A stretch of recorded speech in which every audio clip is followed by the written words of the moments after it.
നമസ്തേ. ഓം ശ്രീ മഹാവിഷ്ണുവായ സ്വാമിനെ നമഃ. ഓം ശ്രീ മഹാകൃഷ്ണകുച്ഛായ നമഃ.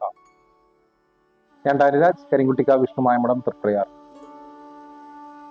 ഒരുപാട് ദുരിതം അനുഭവിക്കുന്നവരാണ് ജീവിതത്തിൽ നമ്മളെല്ലാവരും അല്ലെ. അപ്പൊ അതില് പുതിയ തലമുറയുടെ ഏറ്റവും വലിയ ദുരിതം എന്ന് പറയാനായിട്ട് നമ്മളെ പറയുന്നത് പ്രണയത്തിൽ ഉണ്ടാവണ മൗഢ്യമാണ്. അതില് ആദ്യമായിട്ട് പറയേണ്ട കാര്യം വെച്ചാല് മനോബലമില്ലാത്ത, മനസ്സിന് ഉറപ്പില്ലാത്ത കാമുകന്മാരുള്ള സമയമാണ്. ഒരു 5 മാസവും 2 മാസമൊക്കെ പ്രണയിച്ച് തല്ലുകൂടുമ്പോഴേക്കും നമ്മൾ വിളിക്കാറുണ്ട്. അതിന് നമ്മൾ കർമ്മം ചെയ്ത് കൊടുക്കാറില്ല. ഒരു 1-2 വർഷം അല്ലെങ്കിൽ 1 വർഷത്തിലും കൂടുതൽ സമയം കിടന്ന് പ്രണയിച്ചിട്ടുള്ള ആളുകൾ അതിൽ വരുന്ന തടസ്സങ്ങൾ, പ്രണയത്തിനൊരു ആയുസ് ഉണ്ടല്ലോ, ആ ആയുസ് വെച്ചിട്ടാണെന്നുള്ളതാണ് പറഞ്ഞതിന്റെ അർത്ഥം. ഉണ്ടാവും പെട്ടെന്ന് വരുന്ന ഒരു പ്രണയത്തിന് നമ്മൾ കർമ്മം ചെയ്ത് കൊടുത്ത് പൈസ കളഞ്ഞിട്ട് കാര്യമില്ല, അത് ഫലവത്താവാൻ ബുദ്ധിമുട്ടാണ്. അപ്പൊ നമുക്കൊരു ഒരുപാട് കാലം 1-2 വർഷമൊക്കെ നിലനിൽക്കുന്ന പ്രണയങ്ങള്, ആ പ്രണയത്തിൽ പിന്നീട് ദുരിതങ്ങൾ വരാം, തടസ്സങ്ങൾ വരാം, പരസ്പരം മനസ്സിലാക്കാൻ പറ്റാതെയാണ് തടസ്സങ്ങൾ വരുന്നത്. അങ്ങനെ വഴക്ക് കൂടുക, മാറി നിൽക്കുക, നമ്പർ ബ്ലോക്ക് ചെയ്യുക, അങ്ങനെയുള്ള പ്രശ്നങ്ങളൊക്കെ പ്രണയത്തിൽ വരുന്ന തടസ്സങ്ങൾക്ക് നല്ല രീതിയിലുള്ള കാര്യങ്ങൾ മാത്രം കർമ്മം ചെയ്ത് കൊടുക്കണുള്ളൂ.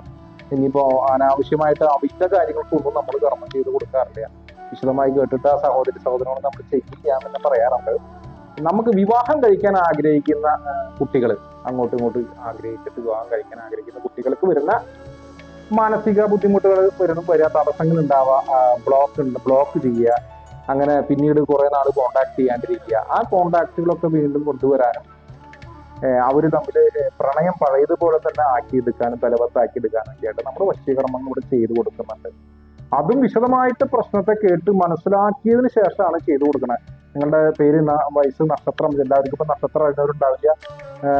ഇന്റർകാസ്റ്റ് ആണ് കൂടുതൽ. അപ്പൊ നക്ഷത്രം അറിയുന്നവർ കുറവായിരിക്കും. നക്ഷത്രം അറിയാത്തവർക്ക് പേരും വയസ്സും വെച്ചിട്ട് നമ്മൾ ചെയ്യാറുണ്ട്. അപ്പൊ നമ്മൾ അതിനെപ്പറ്റി വിശദമായിട്ട് ഇവിടെ നോക്കിയിട്ട് സാധ്യതയുള്ള കാര്യങ്ങളാണെങ്കിൽ നമ്മൾ വശീകർമ്മം ചെയ്തു കൊടുക്കുന്നുണ്ട്.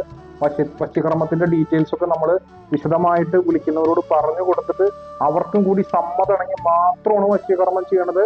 വശീകർമ്മം വളരെ സ്ലോവില് പ്രാവർത്തികമാകുന്ന ഒരു മന്ത്രകാരിയാണ്. അപ്പൊ അതുകൊണ്ട് അതൊക്കെ വിശദമായി പറഞ്ഞിട്ട് അത് മനസ്സിലാക്കുന്ന വ്യക്തികൾക്ക് നമ്മൾ ആ വശീകർമ്മം ചെയ്തു കൊടുക്കുന്നുണ്ട്. അതിൽ ഫലപ്രാപ്തി ഉണ്ടാവാറുണ്ട്. അതിന് ദിവസങ്ങളും കാര്യങ്ങളും ഒക്കെ ഇന്ന ദിവസത്തിനുള്ളിൽ നിന്നൊക്കെ നമ്മൾ പറഞ്ഞു കൊടുക്കുന്നുണ്ട്. വിശദമായി മനസ്സിലാക്കിയതിന് ശേഷം നമുക്ക് വശീകർമ്മം ചെയ്യാം. പിന്നെ കർമ്മം കഴിഞ്ഞ് ഒരു സുപ്രഭാതത്തിൽ വിളിച്ചാൽ കിട്ടാത്ത നമ്പറൊന്നുമല്ല. നമ്മുടെ 4 നമ്പറുകൾ ഓൾറെഡി ഓൺലൈനിലുണ്ട്. പിന്നെ തൃപ്രയാർ ക്ഷേത്രത്തിന്റെ മുൻപിലാണ്. എപ്പോൾ വന്നാലും നമ്മളെ കാണാം. നിങ്ങളുടെ പരാതികൾ പറയാനാണെങ്കിലും സന്തോഷം പറയാനാണെങ്കിലും നമ്മൾ എപ്പോഴും വന്നാലും കാണാം. നമ്മൾ എപ്പോഴും ലൈനിലുള്ള ഒരു വ്യക്തിയാണ്. അതുപോലെ ഫോൺ ചെയ്ത് എടുക്കും. വാട്സപ്പിലാണെങ്കിൽ മെസ്സേജ് അയച്ചാൽ തിരിച്ച് റിപ്ലൈ തരും. ചിലപ്പോൾ 1-2 ദിവസമൊക്കെ വൈകാറുണ്ട് തിരക്കുകൾ കൊണ്ട്. അപ്പൊ ആ ഒരു വിഷമമല്ലാതെ വേറെ നമ്മൾ മറുപടി കൊടുക്കാത്ത ബുദ്ധിമുട്ടില്ല. ഇനിയിപ്പോ 1-2 ദിവസം മെസ്സേജ് അയച്ചിട്ട് മറുപടി ഇല്ലെങ്കിൽ ഒന്നും കൂടി ഒന്ന് വാട്സപ്പിൽ എന്നോ അല്ലെങ്കിൽ കോൾ ചെയ്തിട്ടോ നമ്മളോട് പറയാം. അപ്പോൾ നമ്മളത് ഓർമ്മ വന്ന് നമ്മൾ തിരിച്ച് വീണ്ടും മെസ്സേജ് കൊടുക്കാതെ അങ്ങനെ ബുദ്ധിമുട്ട് ഉണ്ടാവാറില്ല. എന്നാൽ ചില സമയങ്ങളിൽ ഇപ്പൊ നമ്മുടെ പേഴ്സണൽ കാര്യങ്ങൾ കൊണ്ടോ എന്തെങ്കിലും തിരക്കുകൾ കൊണ്ടോ ഒക്കെ നമുക്ക് അങ്ങനെ മുടക്കം വരാറുണ്ട്. അപ്പൊ ആ മുടക്കം വരുന്ന സമയത്ത് നമ്മൾ വീണ്ടും വിളിച്ച് ഓർമ്മിച്ചാൽ നമ്മൾ അതിന് മറുപടി തരും. അല്ലാതെ ആരെയും അങ്ങനെ മറുപടി കൊടുക്കാണ്ട് മാറ്റി നിർത്തുന്ന ഒരു രീതി നമ്മുടെ മഠത്തിനില്ല. അപ്പൊ വശീകർമ്മം വളരെയധികം ഈ കാലഘട്ടത്തിൽ പ്രായോഗിക തലത്തിൽ വന്നുകൊണ്ടിരിക്കുന്ന, ഏറ്റവും കൂടുതൽ ചെയ്തുകൊണ്ടിരിക്കുന്ന ഒരു കർമ്മമാണ്.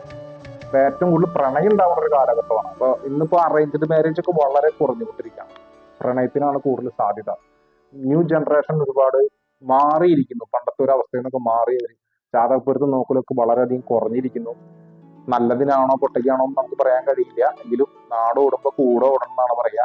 അപ്പൊ അതിനനുസരിച്ച് നമ്മളത് ചെയ്തു കൊടുക്കുന്നുണ്ട്. അപ്പൊ അങ്ങനത്തെ സഹോദരങ്ങൾക്ക് നമ്മുടെ നമ്പറിൽ വിളിച്ച് കോൺടാക്ട് ചെയ്യാം, അല്ലെങ്കിൽ വാട്സപ്പായിട്ട് കോൺടാക്ട് ചെയ്യാം. വിശദ വിവരങ്ങൾ നമ്മളെ പറഞ്ഞ് ധരിപ്പിച്ചാൽ നമ്മളത് നോക്കി അതിന്റെ സാധ്യതകൾ അറിഞ്ഞതിന് ശേഷം നമുക്ക് കർമ്മം ചെയ്ത് തരുന്നതാണ്. അപ്പൊ നമ്മളെ കോൺടാക്ട് ചെയ്യാം. അപ്പൊ എല്ലാ സഹോദരങ്ങൾക്കും സ്വാമിയുടെ അനുഗ്രഹത്തിൽ നല്ലത് വരട്ടെ പ്രാർത്ഥിച്ചുകൊണ്ട് നമസ്തേ.